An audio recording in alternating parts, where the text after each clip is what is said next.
अरे ban stock भाई कोई जीतने का प्लान बनाया है या ऐसे ही मुंह उठा के इंडिया चले आए? क्योंकि भाई तुम्हें पता होना चाहिए तुम इंडिया में आके इंडिया से खेल रहे हो, थोड़ी बहुत भी भूल चूक हुई तो ये लोग तुम्हारा तेल निकाल के रख देंगे। कुछ एक दिन पहले हमारे भी इनके साथ सीरीज हुई थी, तीनों के तीनों मैचों में ऐसा लपेटा था, आज भी मुंह दिखाने से डरते हैं। फिर हमारे साथ तो इनके सभी सिराज बुमराह जड्डू जैसे भी नहीं खेल रहे थे। अरे भाई तुम गौरों ने इनको हराना ही नहीं, हमारा बदला भी लेना है और हमें पूरा यकीन है तुम गौरे ये काम बिल्कुल तसल्ली से करोगे।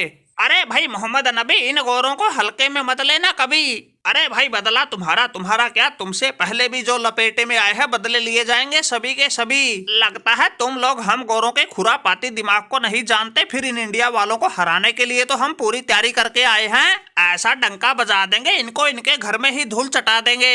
अरे देख रहे हो भाई रोहित शर्मा, ये बैन स्टॉक तो कुछ ज्यादा ही हवाबाजी कर रहा है। कभी कह रहा है हम उसका बदला ले लेंगे, कभी कह रहा है हम इनको इनके घर में ही हरा देंगे, लेकिन इसको ये नहीं पता ये इंडिया वाले इनको ऐसा पानी पिला देंगे यहाँ दोबारा आना तो दूर इनकी तरफ मुंह करके भी नहीं सोएगा। अरे बैन स्टॉक भाई माना कि जीत का जज्बा अच्छी बात है, लेकिन जब ये लोग करेंगे तुम पर ऐसा कब्जा, धरा धरा रह जाएगा तुम्हारा जीत का जज्बा। अरे भाई लोग, अगर तुम मैच में थोड़ा बहुत भी संघर्ष करना चाहते हो, इनके उस बैल बुद्धि मोहम्मद सिराज से बच के रहना। वैसे बच के भी क्या रहना है, उसको शुरू में ही काबू कर लेना। अगर वो एक बार बेकाबू हो गया तो ऐसी धूम मचा देगा, 5 दिन का मैच 2 दिन में ही निपटा देगा। अरे बैन स्टॉक भाई सनाका की बातों पर ध्यान मत देना, ये तो इंडिया वालों का पिट्ठू है, इसको इनकी चमचागिरी में ही मजा आता है और ये सभी टीमों को ऐसे ही डराता है ताकि उनके मैच से पहले ही हौसले टूट जाएं। इसलिए तुम्हारे साथ भी ये वही माइंड गेम खेल रहा है, लेकिन तुम इसकी बातों पर बिल्कुल भी ध्यान मत देना।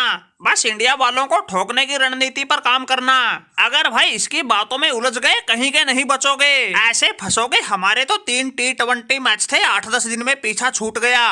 अरे तुमने तो 5 टेस्ट मैच खेलने हैं, पूरा 1.5 महीने का प्रोग्राम है, एक एक दिन निकालना तुम्हारे लिए मुश्किल हो जाएगा। 1.5 महीना ही तुम्हें 1.5 वर्ष जैसा लगेगा। ये सनाका तुम्हें ऐसा ठगेगा कहीं मुंह दिखाने लायक नहीं बचोगे। अरे देख भाई बैन स्टॉक, वैसे तो ये सनाका कभी किसी को गलत सलाह देता ही नहीं, फिर भाई उस मोहम्मद सिराज वाली बातों में तो तुम्हें 1% भी संदेह करने की जरूरत ना है, क्योंकि भाई हमारे साथ तो कई बार बीत चुकी है। मुझे तो ऐसा लगता है एक बार शुरू होने के बाद उसमें कोई भूत प्रेत घुस जाता है, फिर वो किसी के काबू ही नहीं आता है। भाई हमारी बातें तुम मानो या ना मानो तुम्हारी मर्जी, सनाका तो मौज में था, मौज में ही रहेगा। भाई हमें तो ऐसा लगता है इस मोहम्मद नबी के टीम के तो टांके टूट चुके हैं, अब ये तुम गोरों के भी तुड़वाना चाहता है। अरे इसीलिए तो तुम्हें ये बार बार उकसा रहा है ताकि तुम कुछ उल्टी सीधी कहे, रोहित शर्मा का पारा चढ़े। फिर भाई ये रोहित शर्मा पारा चढ़ने के बाद तो कितना खूंखार हो जाता है, ये तो सभी ने देख रखा है, किसी को कुछ बताने की जरूरत ही नहीं है। अरे बैन स्टॉक भाई तुम्हें एक बार फिर साफ साफ कह रहे हैं, अगर सनाका की बातों पर ध्यान दोगे तो फंस जाओगे।